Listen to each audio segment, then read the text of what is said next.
આમ તો છે આજે ધૂળેટી પણ કહેવાનું બધાને હેપી હોળી, તો બધાને શેરીમાં હેપી હોળી કહી અમે મારા મમ્મીના ઘેર જવા નીકળી ગયા. રસ્તામાં નૈત્રીના સર મળી ગયા. તો સર, મેડમ અને જેઠાલાલ ત્રણેયને હેપી હોળી કરી અને અમે લોકો ફરી પાછા રવાના થઈ ગયા. ત્યાં રસ્તામાં જેટલા લોકો પણ મળ્યા બધાને નૈત્રી ઓળખે ન ઓળખે બધાને હેપી હોળી કરીને સીધા પહોંચ્યા મારા મમ્મીના ઘરે. ત્યાં જઈને જોયું તો પાર્કિંગમાં હોળી રમવાનું ચાલુ જ હતું. પછી આપણને થોડા કોઈ કોરા મૂકે. મને નૈત્રીને પપ્પાને ત્રણેયને ભરી મૂક્યા. પછી ત્યાંથી અમે સીધા ઉપર ગયા. નૈત્રીને પપ્પા તો સુઈ ગયા તાવનું બાનું કરીને, પણ મારા ભાઈ એને કોરા મૂક્યા નહીં. પછી મારા મમ્મી હારે, મારા ભાભી હારે, છોકરા વારે બધા હોળીએ રહીમાં ને આ મારી ભાભીએ તો નૈત્રીન પપ્પાને હાવ ભરી જ મૂક્યા. Oh my god. અને આ મારો નાનો ભાઈ નાઈ ધોઈને તૈયાર થઈને બેઠો હતો ને ભાગવાની તૈયારી કરતો હતો, પણ છટકી ન હીતો.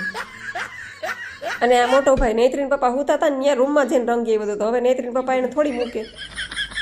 અને હવે વારો આવી ગયો બે ભાભીનો.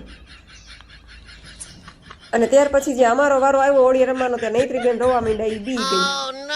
અને બસ ઘરે આવી નાઈ ધોઈ કમ્પ્લીટ થઈ ગયા. નૈત્રીબેનને પણ નવડાવી ધોડાવી દીધા. તેને ભૂખ લાગી ગઈ. પછી ટમેટાવાળા મમરા કરી દીધા. તો આવજો.